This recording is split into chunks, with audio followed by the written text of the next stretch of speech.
clave mirar homicidios con la precaución de no olvidar que hay patrones más amplios de violencia. Yo lo llamaría un indicador de gobernanza criminal o de gobierno criminal. Que tanto traducimos en un conflicto cosas que otras sociedades logran traducir en interacciones humanas. Encuestas que hemos hecho nosotros aquí en la universidad junto con otros aliados en Medellín, documentamos que son alrededor de 150.000 hogares y negocios que pagan semanalmente cuotas de extorsión a organizaciones criminales. Y eso solamente es Medellín. Una cosa valiosa que dejó La Paz Total fue incluir como la conversación para el sometimiento a la justicia del crimen organizado. Eso se ha hecho toda la vida en Colombia, pero se ha hecho en buena parte de forma más opaca. O sea, casi todos los gobiernos han tenido alguna forma de conversación con el crimen organizado, pero ese camino no está tan claramente fijado en lo institucional. Yo creo que el gobierno entrante tiene que dar un golpe, digamos, fuerte a estructuras criminales. ¿Qué hacer con todos estos escenarios de conversación para el sometimiento y negociación política que están abiertos en La Paz Total? Son como un escenario de resolver en los primeros 100 días. Haya un gobierno de continuidad o haya un gobierno, digamos, que cambie la visión. Y es que la ciudadanía sienta que hay un Estado que la protege.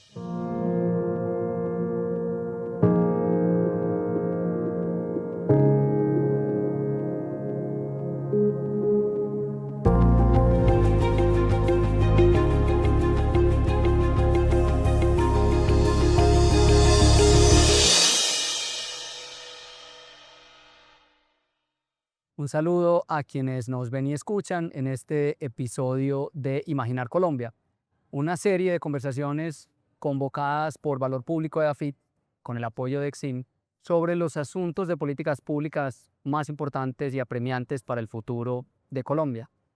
Se trata de imaginarnos ese país que soñamos tener dentro de 20 años, pero sobre todo se trata de pensar cuáles son las acciones de corto, mediano y largo plazo que debemos emprender para lograrlo, para tenerlo.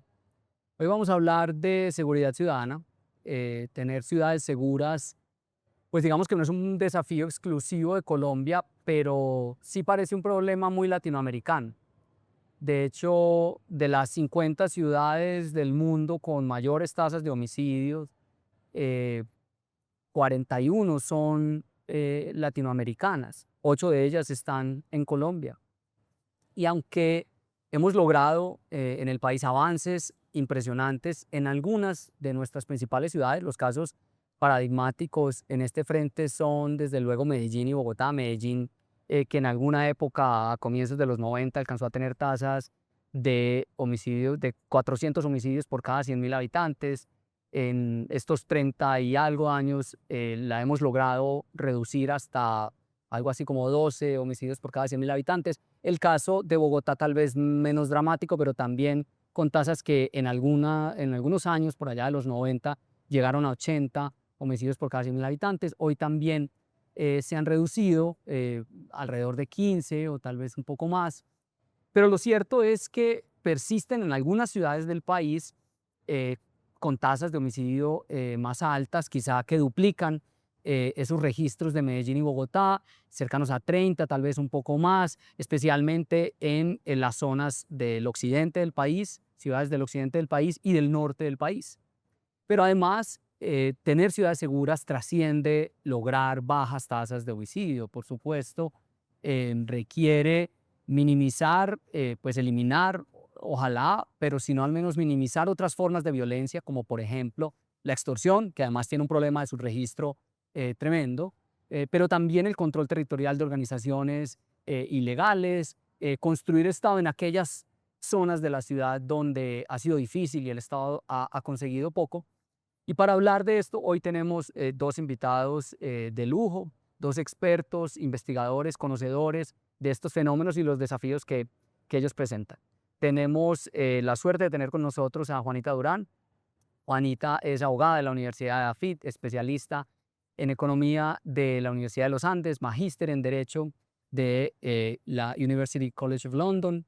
Juanita tiene una larga trayectoria en los asuntos de políticas públicas de seguridad y derechos humanos. Ha sido subdirectora y directora de políticas públicas de la Fiscalía General de la Nación, vicepresidenta ejecutiva de Colpensiones, consultora experta de organismos multilaterales como el Banco Interamericano de Desarrollo, la Organización de Estados Americanos y otras agencias de cooperación internacional en asuntos de política criminal y protección de derechos fundamentales. Juanita es además conjueza de la Corte Constitucional y es cofundadora y coordinadora técnica en el Laboratorio de Justicia y Política Criminal. Juanita, bienvenida a Imaginar Colombia. Gracias por aceptar esta invitación. No, César, muchas gracias por esta invitación, además a pensar un poquito más con esperanza el tema de la seguridad. Así que nada, muchas De gracias. eso se trata precisamente, por eso ponernos ese horizonte de los 20 años y por eso el Imaginar Colombia. Y también contamos con el gusto de tener con nosotros a Santiago Tobón, de nuestra casa, de EAFIT. Santiago es ingeniero, es magíster en economía por la Universidad Católica de Lovaina, doctor en economía por la Universidad de los Andes. Santiago es además investigador afiliado no residente de UNU-WIDER, de JPAL, de Innovations for Poverty Action, de IGAP. Santiago además en 2020 recibió el premio Juan Luis Londoño, que se otorga cada 2 años, al mejor economista colombiano menor de 40 años por sus contribuciones de investigación y estudios sobre política social, en el caso de Santiago en asuntos relacionados con economías criminales. Santiago es además profesor hoy de la Escuela de Finanzas, Economía y Gobierno de la Universidad de AFIT y director de Valor Público, nuestro centro de estudios e incidencia de acá de la Universidad de AFIT. Santiago, un gusto, un privilegio estar otra vez aquí contigo. Muchísimas gracias, César. Yo feliz de estar discutiendo estos temas que son tan importantes para Colombia. Muy bien, entonces, esta serie de conversaciones las iniciamos siempre tratando de poner el ojo como en el objetivo, el ojo en el largo plazo, en esos 20 años, en la meta, ¿no? Entonces, quería arrancar por preguntarles si ustedes tuvieran que escoger 2 indicadores que quisieran usar como sus metas, como su norte para trazarse el camino de los próximos 20 años para Colombia, algunos indicadores, algunas metas en materia de seguridad ciudadana, ¿cuáles escogerían? ¿Dónde pondrían el ojo? ¿A dónde deberíamos estar llegando? ¿Cómo se sueñan a Colombia, la seguridad de las ciudades de Colombia de aquí a esos 20 años?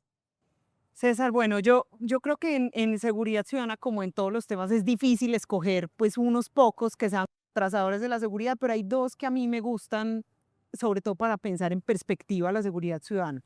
El primero es el indicador de homicidios. Yo creo que vos lo usaste en la introducción, o sea, yo creo que mientras Colombia mantenga unos índices tan por fuera como el promedio latinoamericano y mundial, sigue siendo fundamental que sea como un objetivo trazador de la visión de seguridad hacia dónde tenemos que ir en homicidio. Entonces hablábamos, o sea, Colombia en este momento está en 25, uno quisiera por lo menos, no sé, que se parezca como está Medellín ahora, unos 10 puntos menos a 20 años, pero pues ese es un camino largo y complejo, pero yo creo que eso es importante porque además, y una de las cosas que pasa, o 2 de las cosas que son claves de la tasa de homicidios en Colombia es, una, sigue habiendo grandes desigualdades entre las ciudades. Entonces, claro, tenemos el caso de Medellín, exacto, el caso de Medellín que vos mencionabas, el caso de Cali, esos son casos fáciles. Por otros tenemos municipios que tienen tasas de homicidio de país en guerra, ¿sí? Y esos también hay que abordarlos. Entonces, yo creo que homicidio sigue siendo un indicador fundamental y sin embargo, yo creo que digamos, Colombia también hay que reconocerlo, lleva muchos años usando la tasa de homicidios como un indicador de políticas públicas, pero creo que hay ahí de hecho un elemento que es riesgoso y es que de todos modos la tasa de homicidios a veces eclipsa, impide ver patrones más amplios de violencia. Y yo creo que un ejemplo reciente que tenemos es una de las apuestas de paz total, ahora seguro hablaremos un poquito de eso, fue reducir homicidios en algunas ciudades y se logró. Pongo un ejemplo, Tumaco, pero en varias otras ciudades se logró, al menos temporalmente, en momentos, y sin embargo la gente siguió viviendo, o más bien, no por eso la gente vivía una vida libre de violencia. Entonces tenemos en muchas de esas ciudades incrementos en extorsión, en otros patrones de violencia. A mí, por ejemplo, me parece que la violencia de género, la violencia sexual y la violencia intrafamiliar son formas de violencia críticas que uno tendría que tomarse en serio. Entonces yo te diría, clave mirar homicidios con la precaución de no olvidar que hay patrones más amplios de violencia que impactan la forma en que la gente vive como su vida y su cotidianidad. Ese es uno.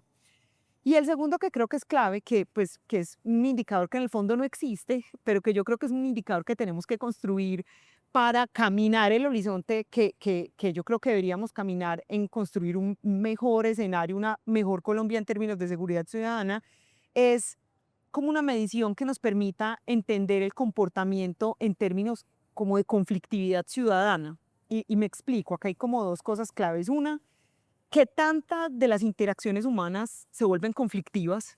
Y eso tiene que ver no solo con la conflictividad de delitos, sino con todo, qué tanto traducimos en un conflicto cosas que otras sociedades logran traducir en interacciones humanas, o problemas de vecinos, problemas de volumen de la música, problemas de linderos, un montón de problemas, incluso yo te diría, o sea, por ejemplo, los problemas de esperar la fila de una cita de especialista. En Colombia todos esos temas son hiperlitigiosos. Entonces yo creo que es clave pensar que tanto de las interacciones que tenemos en nuestra vida cotidiana y con las instituciones públicas las volvemos conflictivas y qué tanto esos conflictos podemos resolver. Podemos resolver como de formas satisfactorias y horizontales y no judicialmente o incluso a través de mecanismos de resolución de conflictos del crimen organizado. Yo creo que esos son tal vez los dos que yo le apostaría. Vale, entonces le apostaría, o sea, mantener, no perder el ojo de tasa de homicidio. De acuerdo. Es algo en lo que además pues ya tenemos una buena tradición de medir.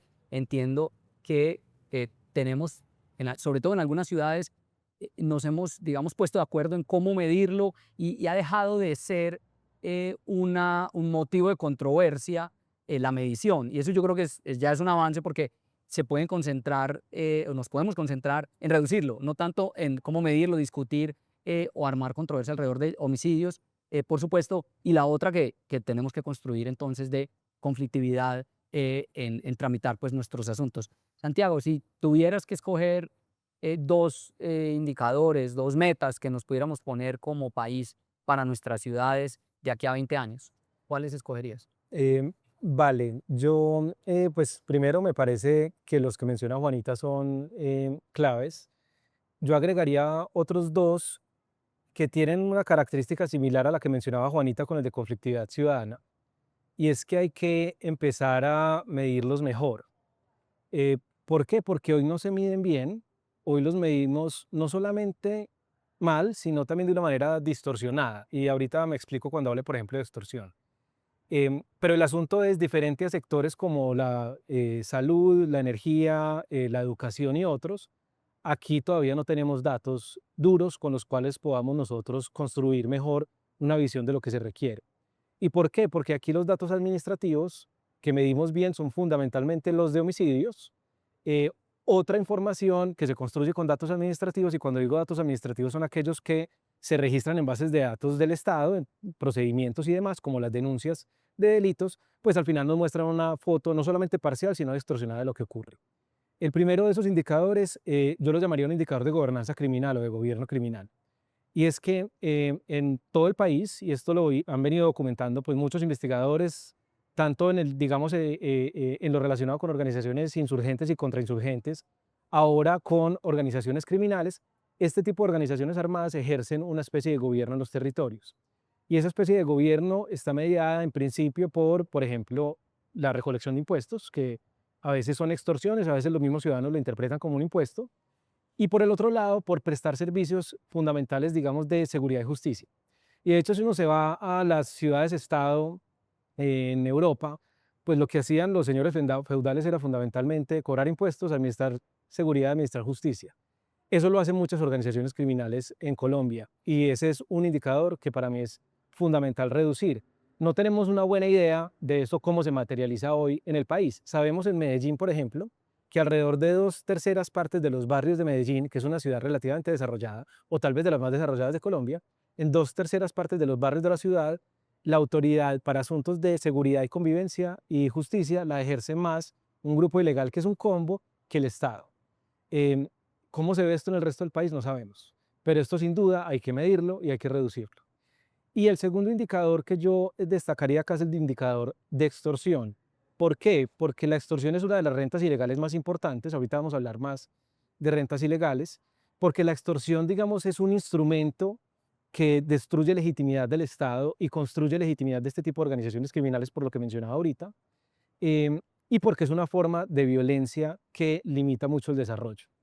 Ahora, ¿en qué punto estamos hoy? El país recibe alrededor de 11.000, 12.000 denuncias de extorsión al año, pero esa es la foto de las denuncias. Si nos vamos a medir exactamente esto, cómo se materializa en los territorios, encuestas que hemos hecho nosotros aquí en la universidad junto con otros aliados en Medellín, documentamos que son alrededor de 150.000 hogares y negocios que pagan semanalmente cuotas de extorsión a organizaciones criminales. Y eso solamente es Medellín. Y eso son transacciones semanales. Entonces, ¿de qué tamaño es el problema en el resto del país? No sabemos. Sabemos que muchas ciudades como Barranquilla, como Cali, como Quibdó, como Tumaco, prácticamente todo el mundo paga, pero nadie pone denuncias porque les da miedo. Y de hecho, las pocas denuncias que se ponen típicamente están relacionadas con extorsiones carcelarias, en donde pues el ciudadano no está enfrentando, digamos, a su extorsionador de frente. Entonces, pues, ¿cómo estamos? No sabemos. Sabemos, por ejemplo, que en Medellín la tasa de extorsión en hogares es de alrededor del 8-9%, la tasa de extorsión en negocios es de alrededor del 19-20%. Es decir, prácticamente 1 de cada 5 negocios en Medellín paga cuotas de extorsión. En el resto del país no sabemos esto cómo se ve, pero sin duda esto habría que reducirlo al mínimo posible, 3-4%. Y además estos son, pues los que mencionas de Medellín, por ejemplo, son indicadores, pues digamos, agregados. Debe haber zonas en donde ese número no es 19 y no es 8, es mucho más alto porque está muy concentrado en algunas zonas donde se ejerce pues mayor control por parte de grupos de crimen organizado.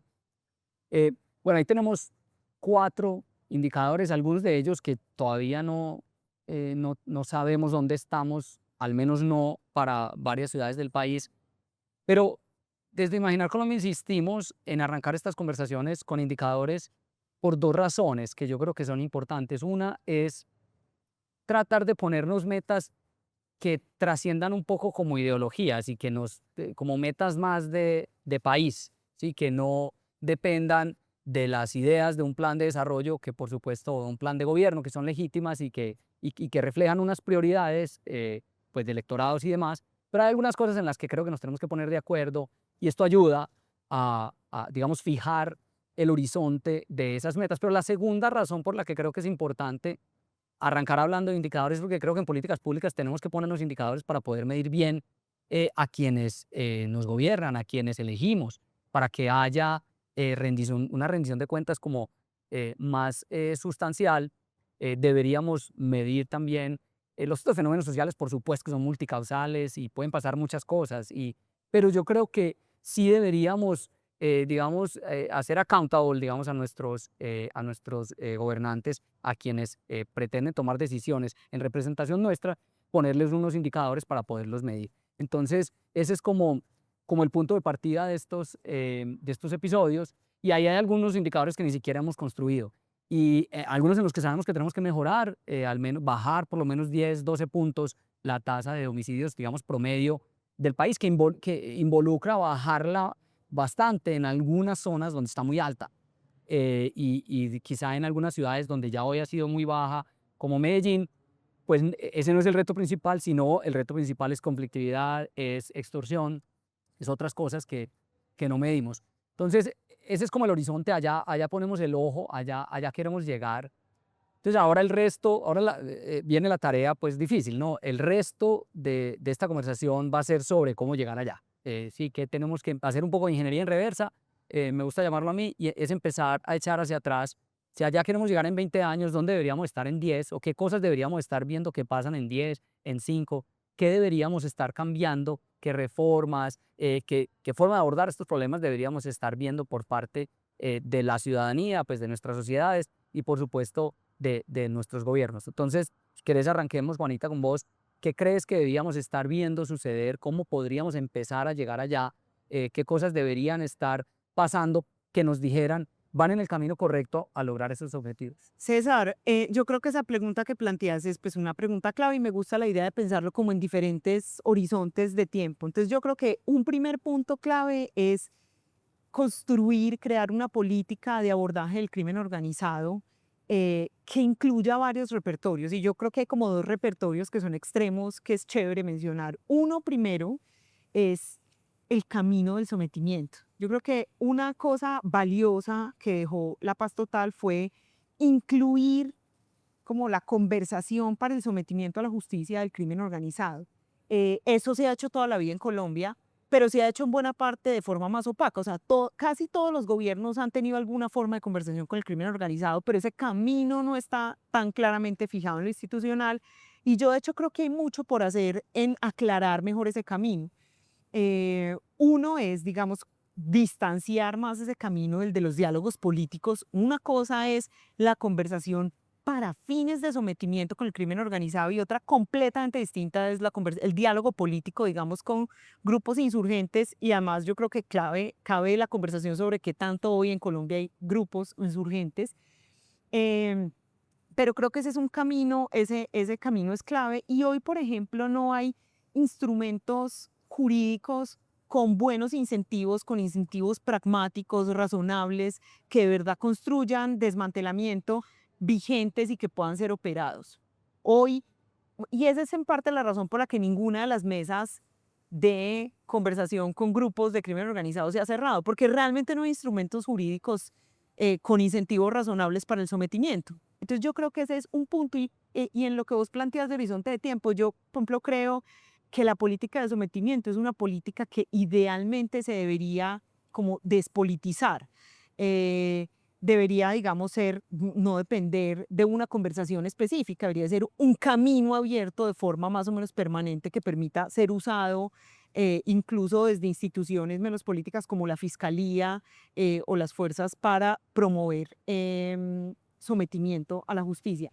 Pero claro, en el otro lado, en el otro extremo está el uso de los repertorios digamos, como de represión estatal también para la lucha contra el crimen organizado, que incluye lo que hacen las fuerzas militares e incluye lo que hace la Fiscalía. Que además esas dos cosas están interrelacionadas, porque yo creo que parte, por ejemplo, de lo que en este momento para muchas personas es difícil de observar lo que pasa en paz total es que no son tan claras de forma general para la ciudadanía cuáles son las líneas rojas, cuál es el momento en el que ya el camino de la conversación para el sometimiento es un camino que se acaba y empieza el camino, digamos, del uso de otros mecanismos como la persecución penal. Y entonces creo que digamos, es clave tener como una política que muestre los repertorios, pero también que deje más claras las interacciones entre repertorios, ¿sí? Yo mencionaría ese como un primer punto. Un segundo punto que yo creo que es clave es pensar, o más bien abordar el problema del hacinamiento carcelario.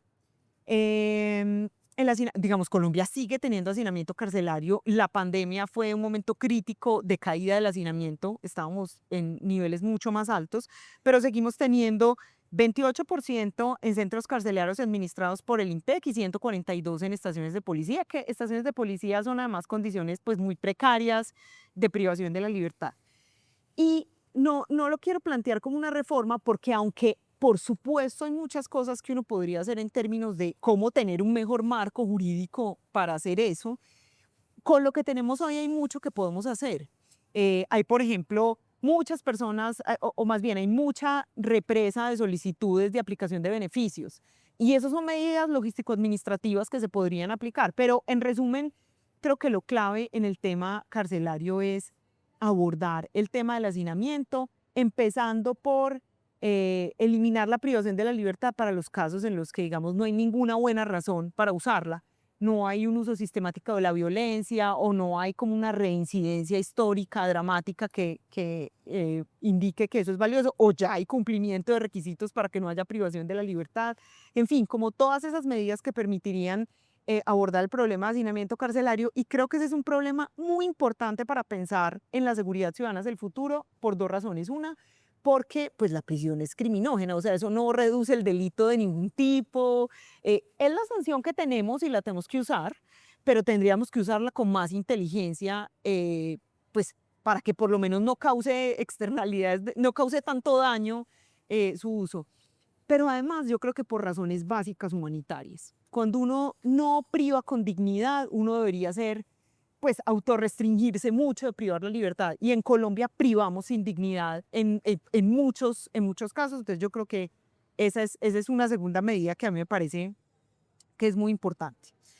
Una tercera medida es eh, el uso de mecanismos restaurativos para resolver conflictos sociales, pero también el uso, digamos, de mecanismos de resolución de conflictos que están antes de la judicialización total. Y acá me refiero como a toda la gama de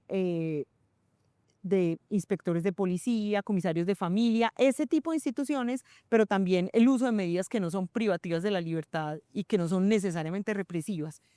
Porque eso es crítico? Porque una de las cosas que uno tiene que construir, si quiere construir un entorno de mayor seguridad ciudadana, es capacidad de resolver los conflictos de forma no judicial. Y eso tiene que ver con lo que mencionaba al principio, con cómo hacemos que las interacciones humanas sean menos conflictivas, y para eso sirve mucho la justicia restaurativa, porque la justicia restaurativa un poco le apunta a pensar, bueno, ¿qué necesito para que esta persona de verdad, pues yo no la vuelva a ver nunca en este escenario, digamos, de conflicto con la ley? Pero también en mecanismos no judiciales para resolver los conflictos. Entonces, yo cómo uso estas todas otras formas de composición del tejido social que no pasan necesariamente por lo judicial. Yo creo que eso es clave. Hoy en Colombia la justicia restaurativa se usa, por ejemplo, de forma muy marginal. En el sistema penal para adolescentes debería ser la regla. Es donde más se usa, pero en algunas ciudades, en las ciudades grandes, en las ciudades chiquitas, eso pasa menos. Pero en adultos sigue teniendo un uso absolutamente marginal, en buena parte porque la justicia restaurativa pues también necesita infraestructura, también necesita programas, también necesita mecanismos, digamos, que restauren, que sean los no penales, pues. Entonces, digamos, ahí pensar en cómo construir más rectoría de la justicia restaurativa y de los mecanismos no judiciales de resolución de conflictos es clave, y cómo tener financiación para que eso realmente se pueda implementar. Y lo último que creo que es clave es, y esto está súper relacionado también como con lo que decía de cuáles creo que son los indicadores críticos, y es la idea de tomarse en serio los homicidios.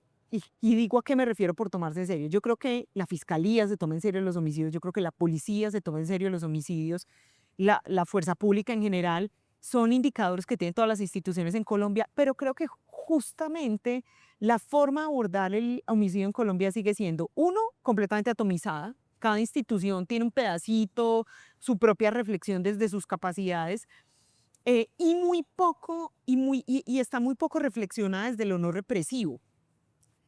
Conversábamos con Santi hace un rato, digamos, en Colombia una porción muy significativa de los homicidios es de crimen organizado. Esos son homicidios más complejos, porque pues tenés que resolver el problema de crimen organizado, que es muy grave, pero seguimos teniendo montones de homicidios que tienen que ver con la convivencia y con la incapacidad de resolver conflictos. Homicidios que deberían ser una pelea, o incluso puede ser, en el peor de los mundos, un empujón, pues, pero que son un homicidio. Y yo creo que eso tiene que ver también con cómo toda esta existencia de crimen organizado hace que haya pues más armas disponibles, ¿sí? Socialmente hay armas, eh, hay también capacidad de usarlas, y de alguna manera un estándar moral bajito, que hace que lo que vos podrías resolver con una pelea, lo resolvás pues con un homicidio, que es como sí, como que ese se vuelve un mecanismo que se usa. Una cosa impresionante, por ejemplo, el año pasado hicimos en el laboratorio varias sesiones de acompañamiento en Cali a los equipos de homicidio. Cali es complicado porque en Cali muchos de los homicidios son arma de fuego, en cuello-cabeza, que es una lesión muy difícil de abordar. Y una cosa que fue impresionante de esas escenas de homicidio era la cantidad de niños. O sea, después de los homicidios todo el mundo se termina entrando, pero usted llega, el equipo de homicidios llega y hay 30 niños, 20 niños, y esos niños sí se quedan esos niños han visto más escenas de homicidio que películas en cine. Y eso, digamos, es parte de lo que construye la idea de, este es parte del repertorio de resolver conflictos, o sea, uno así también resuelve lo que pasa. Y yo creo que es muy importante pensar en todas las medidas no penales que hay para abordar el homicidio. Una en la que, por ejemplo, nosotros en el laboratorio hemos trabajado mucho y que yo creo que es una idea muy bonita, es cómo se atiende, por ejemplo, el trauma violento en Colombia. Hay una diferencia enorme en cómo se atiende el trauma por accidente de tránsito y el trauma por violencia en Colombia.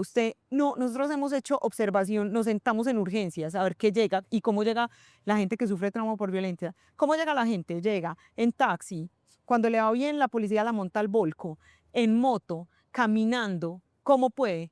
No tenemos un caso que llegue por ambulancia. Eso no pasa en Colombia. Usted sufre trauma por violencia, usted no lo recoge una ambulancia.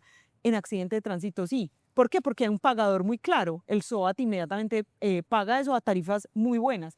Entonces, toda esa reflexión de todo lo que podemos hacer, por ejemplo, para pues, salvar esas vidas, son reflexiones claves que uno quisiera que se hicieran por fuera de la coyuntura política, basadas en evidencia, pensando en el mediano, en el largo plazo, y yo creo que esa es una forma en la que incluso si seguimos teniendo pues todas las complejidades de luchar contra el crimen organizado, podríamos ir mordiéndole pedazos al homicidio y sobre todo como recuperando una visión de la vida valiosa que yo creo que necesitamos mucho socialmente.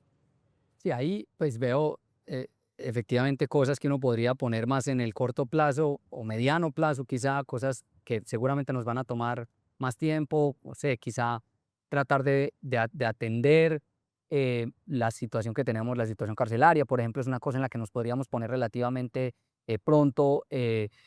Digamos, esto último de lo que hablabas representa un desafío pues, social mucho más grueso que nos va a tomar más tiempo. Escucho también cosas que tienen que ver con financiación. También hay un asunto de financiación.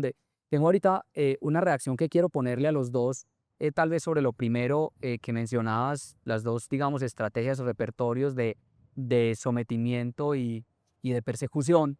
Pero quiero escuchar también a Santiago em, para llegar allá, digamos, a esos horizontes, ese horizonte que nos ponemos, esos indicadores que ustedes tienen en mente, ¿qué deberíamos ver qué pasa, además de estas cosas que menciona Juanita? creo.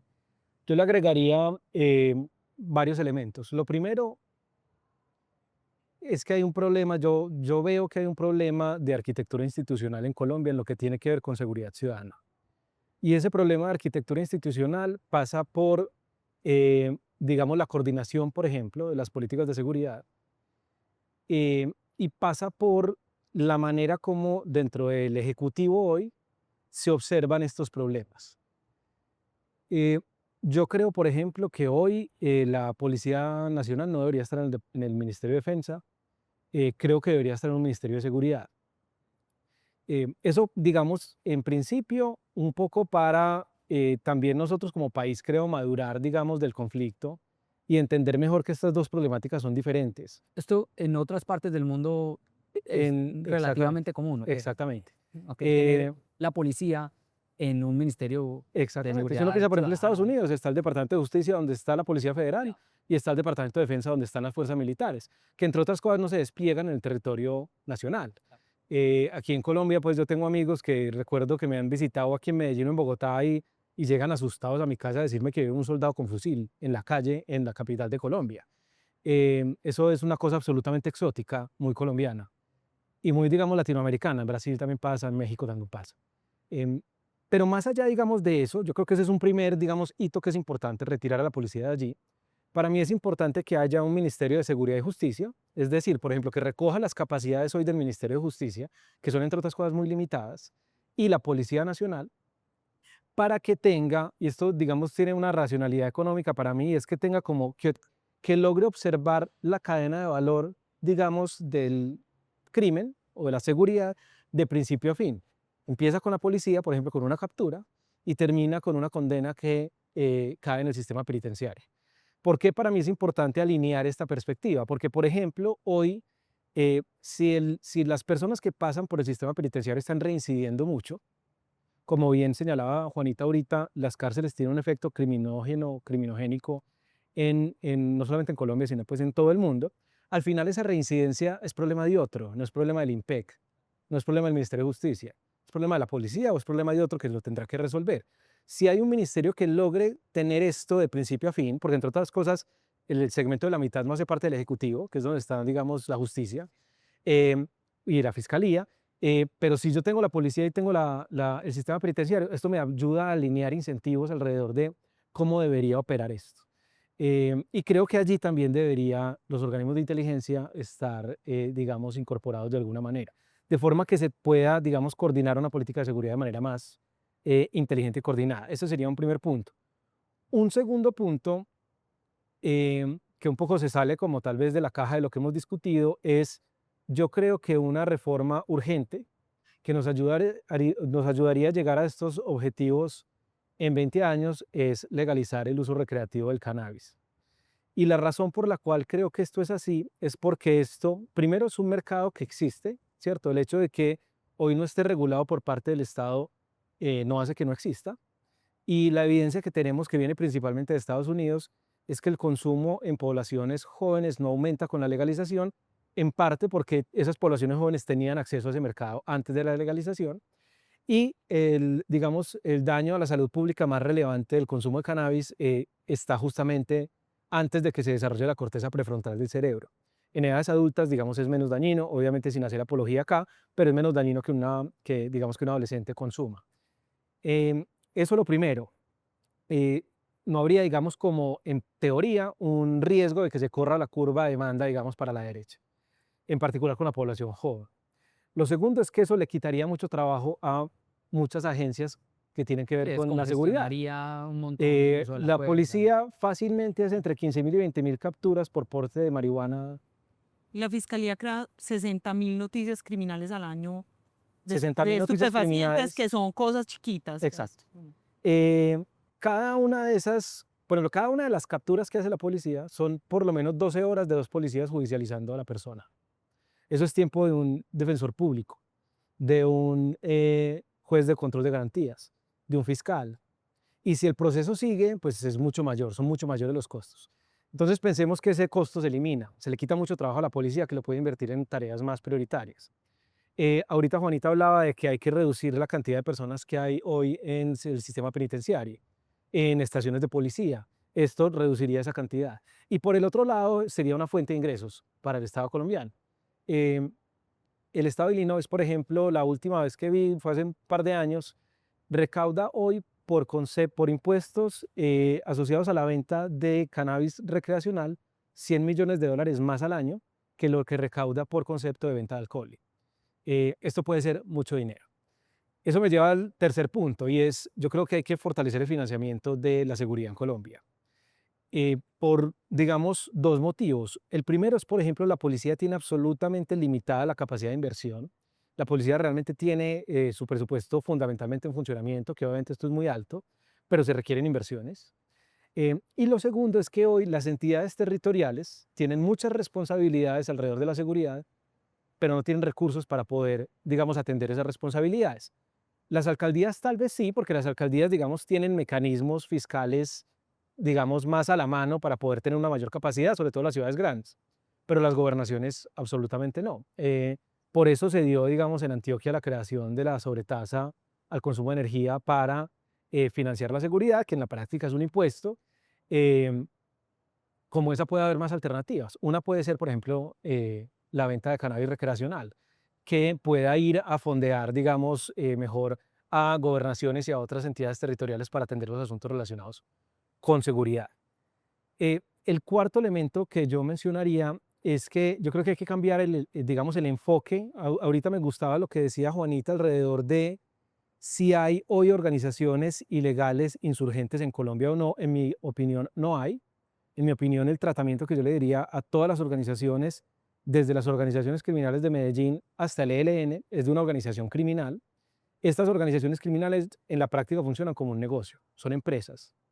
Son empresas que, entre otras cosas, participan en mercados que ya a lo largo de 10, 15, 20, 30 años han mostrado que, digamos, generan unos ingresos muy estables, crecientes. Eso lleva a que estas organizaciones tengan una vocación de permanencia en el tiempo. Eso lleva a que tengan, por ejemplo, un incentivo a la profesionalización y a la especialización de muchas de sus actividades. Y eso es lo que estamos viendo hoy en Colombia. Hoy tenemos una cantidad de empresas algunas más pequeñas, otras gigantes, que se dedican a la, digamos, extracción de rentas ilegales, como el microtráfico y el narcotráfico internacional, como el oro ilegal, como la extorsión, y en muchos casos, pues incluso el ejercicio de monopolio sobre productos legales, como ocurre, por ejemplo, en barrios de Medellín. Entonces, lo que creo es que aquí, digamos, habría que cambiar la manera como miramos estas organizaciones. Hoy es, digamos, de una manera muy desarticulada como analizamos un grupo criminal. Pensemos en Medellín, por ejemplo. En Medellín, un combo que vende droga y extorsiona. El asunto relacionado con la venta de droga se encarga la SIJIN, ¿sí?, de la policía, mientras que la extorsión se encarga el Gaula de la policía. Son dos especialidades diferentes dentro de la misma policía que analizan el problema desde una perspectiva completamente diferente y que a veces ni siquiera se hablan. Yo creo que como Estado tenemos que verlo como una empresa y tenemos que pensar en cómo hacemos para quebrar esas empresas, cómo hacemos para reducir sus ingresos y aumentar los costos. Y para eso tenemos que tener una ofensiva, digamos, deliberada y bien planeada contra las rentas ilegales. ¿Por dónde empezaría yo? Sin duda, por el narcotráfico, por la explotación ilícita de yacimientos minerales y de oro en particular, y por la extorsión. Alternativas, pues habría que pensar cuáles pueden ser. Con el narcotráfico, hoy sabemos, digamos, que son más, tienen un retorno mayor las intervenciones que se van hacia los eslabones con mayor valor agregado.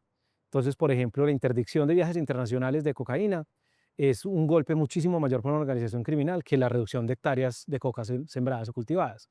Hay que pensar inteligentemente cómo hacemos esto.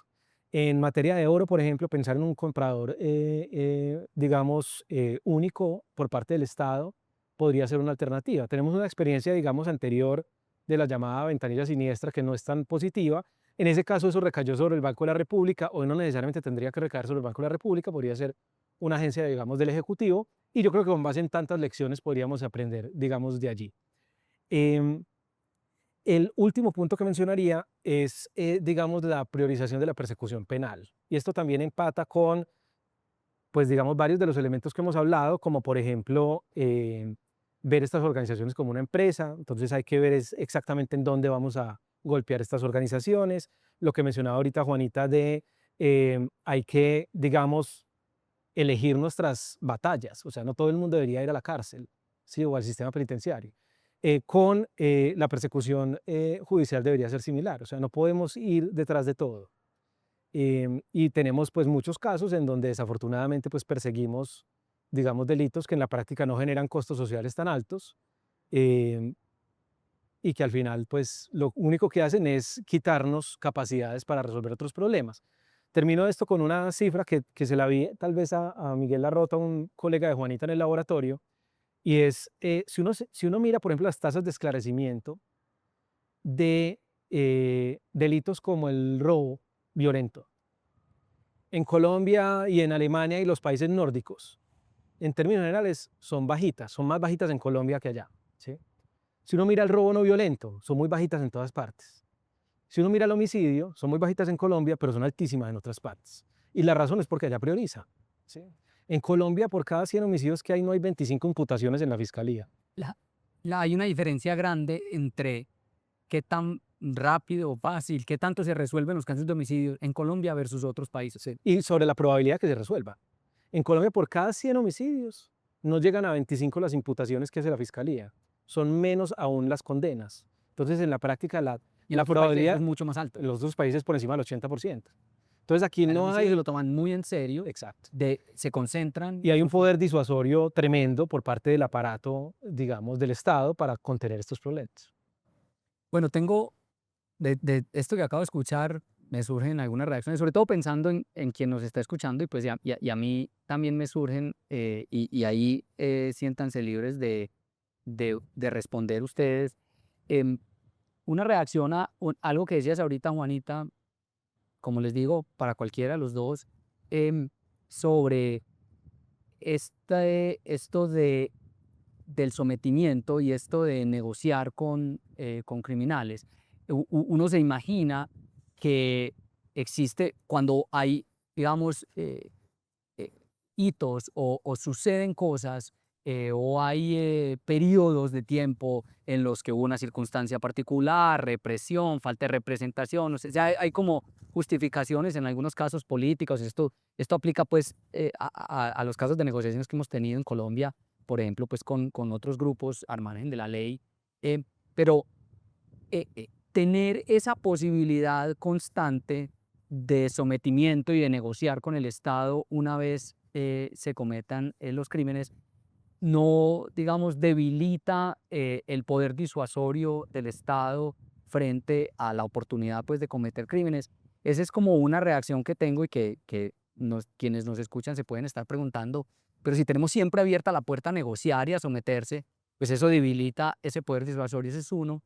El otro, no nos vamos a meter hoy, este no es un episodio sobre legalización de drogas, de hecho podríamos tener uno, pero brevemente para quienes nos escuchan, si quieren hablar un poco sobre, Santiago decía, esto, digamos, es una propuesta tal vez novedosa, o no sé si novedosa, pero no es algo de lo que escuchemos todos los días, y es la legalización del consumo de marihuana recreativa. Una reacción, o muchas de quienes nos escuchan pueden pensar, esa es la puerta por donde entran el resto de las drogas. Santiago ahorita decía que tal vez no le preocupa mucho el impacto que esto pueda tener en el consumo de marihuana, que digamos ya en los estudios o la evidencia que hay es que ya con los mercados como están, como existen, aunque sean ilegales, hay una demanda, hay un mercado, y una vez que se legalizan parece que no incrementa mucho, pero pues también está esa preocupación de si esto no abre la puerta al consumo de otras drogas, y eso a dónde nos lleva como sociedad.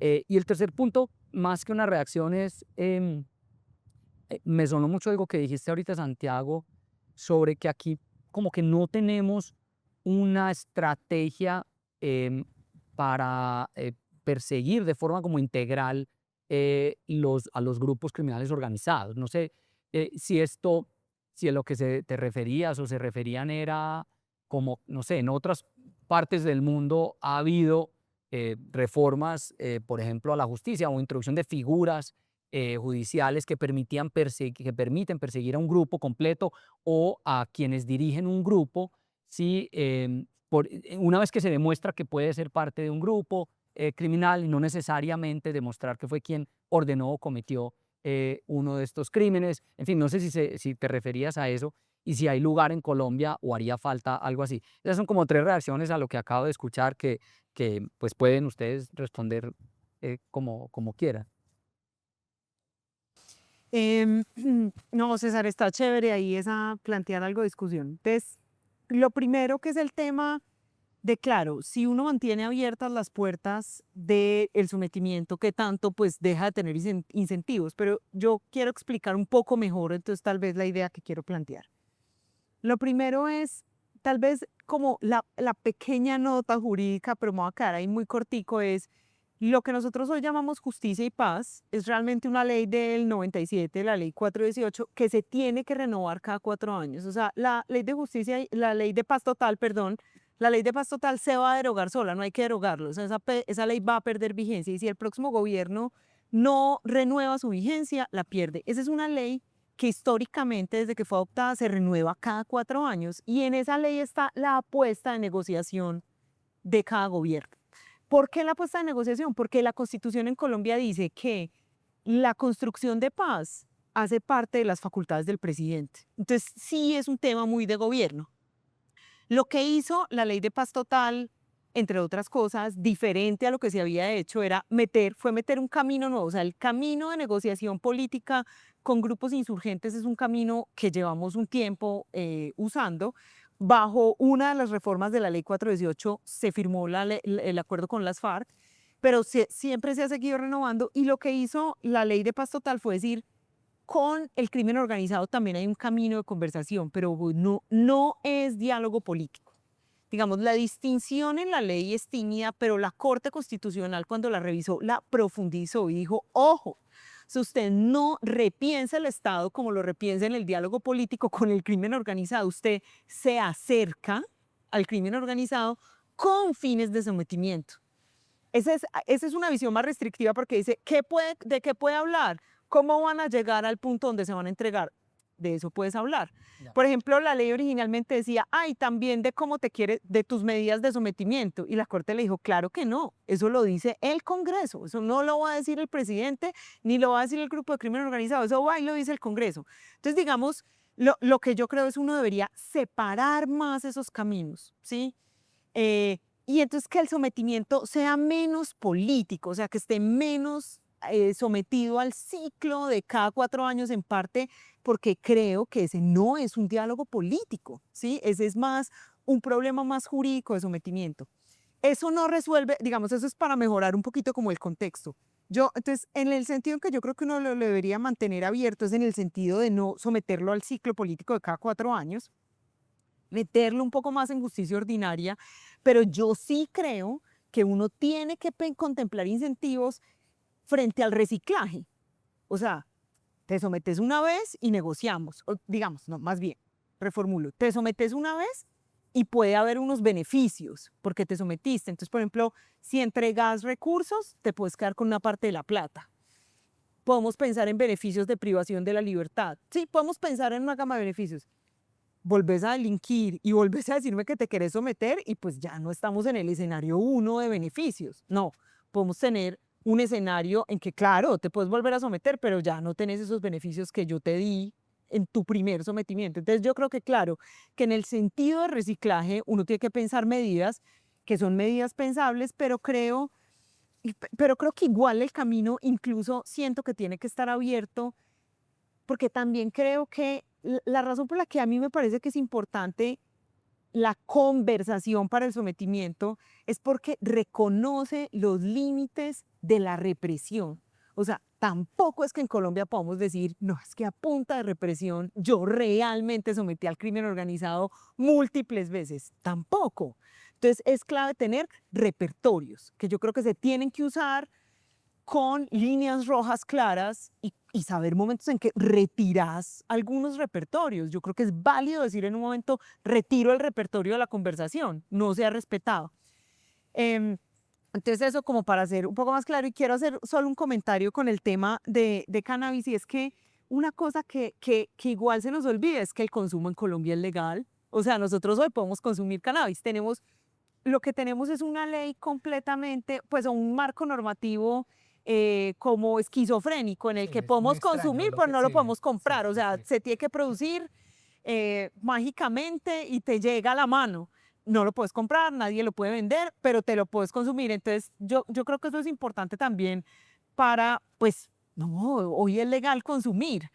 Yo creo que el escenario que plantea Santi es un escenario de reducir como esas inconsistencias legales que permitan a las autoridades ser como más consistentes en la acción. Yo solo quería dar un dato, Santi, antes de que plantees pues como ese punto y es o sea, 7 de cada 10 casos que se crean en Colombia, de cada 10 investigaciones penales que se crean en Colombia por tráfico de estupefacientes, terminan en absolución. O sea, 7 de cada 10. Si hubo flagrancia, o sea, si fue una persona que cogiste pues con el porro en la boca, 8 de cada 10 terminan en flagrancia. Eso es coger los recursos públicos, sobre todo si te digo que en Colombia se siguen creando 60.000 al año, coger los recursos públicos y botarlos a la caneca. Eso es muy dramático, es muy dramático. Entonces yo creo que es más cómo caminamos a una perspectiva más consistente que permita hacer mejor uso de los recursos y pues nada, como por ejemplo un consumo pues más tranquilo y más abierto. Claro, eso, además, pues parte de esos recursos que hoy estamos tirando a la caneca los podríamos usar en tratar de prevenir el consumo. O en los grandes casos, digamos, esos 60.000 casos no son 60.000 casos de grandes traquetos ni de estructuras criminales, son casitos. Bien, sobre el sometimiento, también voy a un ejemplo que de hecho la primera persona que me lo mencionó fue Juanita, y tenemos una tesis doctoral que está trabajando sobre este tema en particular acá de uno de nuestros estudiantes de César Herrera. Y el ejemplo viene con la violencia sexual. Hubo un momento, digamos, del tiempo en el cual si una persona se declaraba culpable de acceso carnal violento, por ejemplo, esa persona recibiera un beneficio en la condena. En la práctica, una reducción, digamos, del tiempo que iba a pasar en el sistema penitenciario.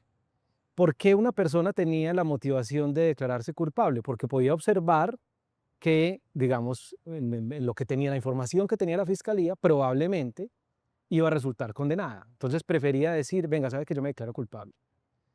En algún momento, digamos, en nuestra esquizofrenia del populismo punitivo, alguien dijo, es inaceptable que en los casos de acceso carnal violento haya, digamos, este tipo de beneficios. Nadie debería acceder a ellos. ¿Esto a qué llevó? A que el incentivo que tiene una persona que está siendo acusada por este delito tenga para declararse culpable cero, ¿cierto? Yo prefiero ir a juicio siempre.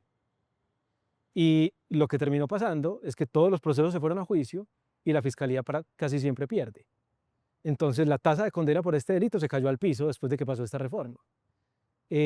Entonces tenemos que volver como a los incentivos. Vuelvo, y si nos vamos, por ejemplo, al caso del crimen organizado, es muy difícil armar un gran caso, por ejemplo, contra un gran grupo. Eso requiere muchos recursos. Y que eso llegue a un juicio y termine en muchas condenas es difícil. Pero que una organización criminal o bien miembros de una organización criminal vean que es relativamente probable que los condenen, eso es más fácil. Y en ese punto, por ejemplo, podrían tener un alto incentivo para decir, ¿sabe qué? Venga, yo entrego estos bienes y me someto. Entonces yo creo que mucho tiene que ver con esto, ¿sí? Con que el Estado, digamos, muestra que tiene una capacidad, digamos. Claro, esto también pasa por, digamos, fortalecer en paralelo una Claro, capacidad hay disuasoria. que mostrar una amenaza creíble. Si la amenaza creíble del Estado no está, nada de esto funciona. Si el Estado tiene una amenaza creíble, y para eso puede ser muy útil lo que mencionaba ahorita Juanita de escoger los casos, o lo que mencionábamos ahorita de la priorización en el proceso judicial. ¿Por qué? Porque si yo priorizo, yo puedo ejemplificar con eso. Mark Kleiman, que es un criminólogo, era un criminólogo muy famoso americano que falleció el año pasado o hace 2 años. Él tenía un ejemplo, digamos, de cómo reducir vía incentivos la violencia en una ciudad. Y era básicamente algo que venía de teoría de juegos. Él decía, venga, usted tiene, en Medellín, por ejemplo, tenemos 350 combos hoy, ¿sí? Imagínense que el alcalde de Medellín mañana salga y diga, vean, el combo que más violencia genere, le voy a llevar toda la policía, toda, los 5.000 hombres que hay en Medellín, contra el que más violencia genere. El equilibrio de esta situación es que todo el mundo se iría abajo, porque nadie quiere ser el primero. Obviamente eso en la práctica no pasa así, pero en el fondo ejemplificar con casos sí puede llevar a que esa amenaza creíble sea más observable, luego haya más incentivo para que haya sometimiento. Y pues de legalización ya habló Juanita, me voy a referir un poco a lo que mencionabas de las políticas integrales contra el crimen organizado. Yo sí creo que eso tiene que hacer parte del repertorio, el hecho de hacer imputaciones por línea de mando. Esto es Pues más. no tenemos una cosa como que se parezca a la ley Rico o algo así. No, en eso Estados Unidos. pasa, el concierto para delinquir, pero eso, digamos, es muy ambiguo. En las organizaciones, y Juanita pues sabe más de esto que yo, que es abogada, pero en las organizaciones insurgentes contra insurgentes sí ha ocurrido eso. Con organizaciones criminales es muy difícil lograr una imputación por línea de mando. Yo he conocido casos en donde fiscales de Medellín han tratado de imputar por línea de mando al jefe de una organización por un delito que cometió un miembro de esa organización y por lo general no llegan a buen término. Pero yo sí creo que necesitaríamos una, digamos, versión de la ley Rico que nos aplique al caso colombiano para que en la práctica esto lo logremos hacer. Porque de hecho, por ejemplo, hoy, si nos vamos a la paz total, en principio, en el contexto de la negociación que hay en Medellín, los mismos líderes criminales que están en la cárcel negociando a nombre de las organizaciones criminales han reconocido frente al gobierno que ellos tienen mando sobre sus grupos. Porque de hecho su promesa es que van a reducir extorsiones y homicidios en sus territorios. Si yo ya tengo la declaración de que ellos mismos son el mando y tengo el instrumento para decir voy a imputarle por línea de mando los homicidios y las extorsiones que hay en este territorio, lo que debería venir al otro día es una orden de que paren los homicidios y las extorsiones. Eso creo que sin duda hay que utilizar. Vale, bueno, ahí planteaste algo que es, digamos, un dilema que enfrentamos en varias ciudades y es, y aquí pues quizá no tenemos que profundizar mucho, pero es algo que es difícil de enfrentar y es esto de que mencionabas, una organización es capaz de ejercer suficiente control, es suficientemente poderosa para mantener, por ejemplo, bajas hasta los índices, la incidencia de la violencia, ¿cierto? Pero eso quiere decir que tiene mucho poder. Entonces, nos enfrentamos como a un dilema, o, un trade-off bastante complicado ahí. No sé si esto es común, pues a ver, en algún sentido abstracto, pues uno piensa, sí, usted tiene suficiente control, pues usted es capaz de mantener baja la violencia, pero la otra cara de eso es que usted tiene suficiente control ilegal en algo que el Estado debería ser el monopolio del control. Entonces, ese dilema, ¿ustedes cómo ven que podemos avanzar hacia adelante? Porque parece como una situación en la cual es muy difícil moverse. Nadie quiere llegar a una ciudad como Medellín, que ha logrado, o incluso Bogotá, que ha logrado bajar los índices de homicidios a 15 por cada 100.000 habitantes, Medellín a 12, y tratar de romper ese gobierno criminal y arriesgarse a que la violencia haya una erupción, pues, de un brote de violencia. Entonces no están tampoco, pues, por supuesto, los incentivos, nadie quiere enfrentarse a eso, pero al mismo tiempo, pues, estamos como en una situación no deseable. ¿Cómo nos podemos mover hacia adelante tratando de ir quitándole control a esos grupos? Y de una vez aprovecho y les pregunto, en esa ruta, ¿cómo nos movemos hacia adelante en este dilema tan difícil de control versus reducción de la violencia?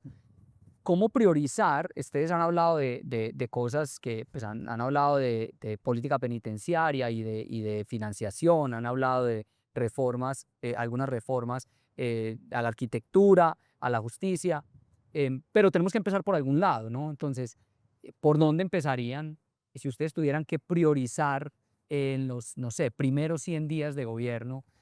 ¿Por dónde lo harían? Sobre todo teniendo en cuenta que tenemos este dilema en algunas ciudades más fuerte que en otras quizá, de que control territorial versus reducción de la violencia. ¿Por dónde empezar? Porque nos ponemos esta meta 20 años, pero tenemos que arrancar por algún lado y tenemos que dar el primer paso. Si es una escalera larga, pues tenemos que tener el primer peldaño. Así que también quisiera, ya para ir cerrando, preguntarles por dónde empezarían ustedes, a qué le dedicarían, no sé, los primeros 100 días de un nuevo gobierno. Bueno, César, yo primero, digamos, me devuelvo al trade-off, que yo creo que es un punto clave, que es como esa tensión entre desafío al Estado y violencia. Lo primero es que yo creo que no hay ninguna ciudad que viva como el estado de ese desafío que vive Medellín, en donde hay pues una reducción dramática de la violencia, pero claramente con el costo del desafío al Estado. ¿Por qué eso es tan? Porque uno diría, bueno, pero ya no hay violencia, entonces digamos, pero yo creo que acá, por ejemplo, es clave lo que planteábamos al principio cuando hablábamos de tasa de homicidio y es, ojo, porque el desafío al Estado igual implica pues muchas otras formas de control que hacen que la gente siga viviendo una vida que no es una vida completamente libre de violencia. Entonces, claro, no hay homicidios, no hay esa violencia extrema, eso es muy bueno, o sea, eso no es pues como una bobada. Y vos tenés razón en que es algo que uno tal vez no quisiera, un equilibrio que uno no quisiera destruir, pero eso tiene costos. Extorsión es uno pues muy fácil, pero también de cómo vive la vida la gente, con horarios, con reglas no verbales, con un montón de cosas que hacen que no tenga una vida pues plena. Entonces, estoy de acuerdo contigo con que no es un desafío que uno pueda dejar pues así como tan quieto. En esas otras ciudades en las que ese desafío no está marcado, yo creo que uno pues sí debería tratar de priorizar violencia. O sea, yo creo que pues claro que proteger la vida y el bienestar de la población es tal vez lo más importante. Y si uno logra tener unos escenarios más reducidos de violencia, tal vez la forma en que debería empezar a recuperar como la capacidad de control estatal es pues ser ese Estado que el crimen organizado está desafiando. Y yo pongo un ejemplo que yo creo que es un ejemplo de, que es tal vez el punto por el que yo diría por dónde empezar, y es la capacidad de resolver conflictos. Hoy, entonces volvamos al escenario pues crítico, por ejemplo, de Medellín. En Medellín el crimen organizado resuelve conflictos grandes y chiquitos que tiene la gente.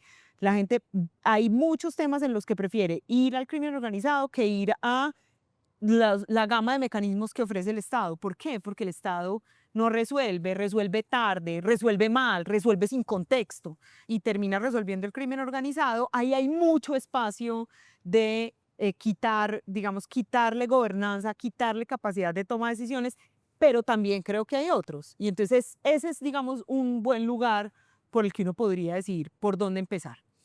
Y entonces, primeros 100 días. Yo creo que los primeros 100 días tal vez no es el momento en el que uno puede resolver un trade-off de este tamaño, pero yo creo que los primeros 100 días son un momento clave, sobre todo muy simbólico, de cómo planteas tu visión y como un choque grande en los temas críticos.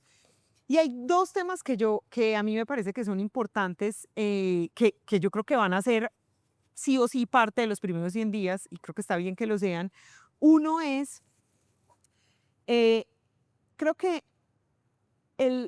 digamos, como qué hacer con todos estos escenarios de conversación para el sometimiento y negociación política que están abiertos en la paz total, son como un escenario de resolver en los primeros 100 días. Haya un gobierno de continuidad o haya un gobierno, digamos, que cambie la visión. ¿Por qué creo que es tan crítico? Porque muchos de esas ciudades, muchos de esos municipios son municipios que en este momento están en crisis humanitaria o al borde de una crisis humanitaria. Y yo creo que eso se puede pues, agravar mucho en un cambio, por ejemplo, de gobierno, porque hay muchas personas que se han expuesto en una apuesta por la conversación, por el sometimiento, por el diálogo, y digamos, eso cada vez se va desbordando más en términos de afectación de la población civil. Entonces yo creo que, ¿qué hacemos con esos municipios y con esas conversaciones? Es un tema que es necesario como pensar en esos primeros 100 días, 100 días. En el fondo, yo creo que ojalá también sea un tema de pensar en los últimos 100. Sí, como de uno pensar, bueno, ¿cómo transito si realmente acá no hay continuidad? Yo creo que eso es responsable y ojalá también pase y permita que esos primeros 100 sean, sobre todo, días de menos sufrimiento para la población civil, que es los conflictos en Colombia ocurren en la mitad de la comunidad, o sea, hay gente real que sufre si no se toman decisiones a tiempo. Y un segundo tema que yo creo que va a ser, que es necesariamente un tema de los primeros 100 días, es esto que yo mencionaba de la ley 418, pues la ley de orden público, la paz total, que eso se vence. Entonces, y una de las primeras acciones que todos los gobiernos tienen que hacer en Colombia es pensar qué van a hacer y cuál va a ser su apuesta en el tema de negociación, tanto negociación política como conversación y acercamiento para el sometimiento. Entonces yo por lo menos diría que esos son dos temas obligados para los primeros 100 días.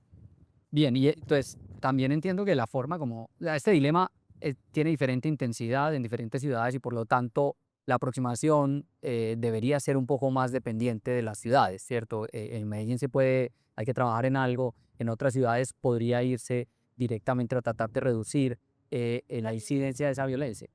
Santiago, si, digamos, estamos en medio de este dilema del que hablamos o teniéndolo como contexto, em, y entendiendo que hay un montón de cosas que queremos ver pasar en los próximos años para llegar a ese horizonte, pero hay que arrancar por los primeros pasos. ¿Qué priorizarías, no sé, en un comienzo de un gobierno? Estamos en la mitad, pues, de una transición democrática y ¿qué verías, qué priorizarías en los primeros 100 días? Eh, Mira, yo creo, digamos, la complejidad del dilema del que estábamos hablando en parte está correlacionado con qué tan creíble es la amenaza del Estado frente a las organizaciones criminales o no. Si esa amenaza es muy creíble, es probable que el dilema al final no resulte siendo un problema y que esa mayor capacidad, digamos, de gobernanza de esas organizaciones criminales no termine siendo una amenaza real para el Estado.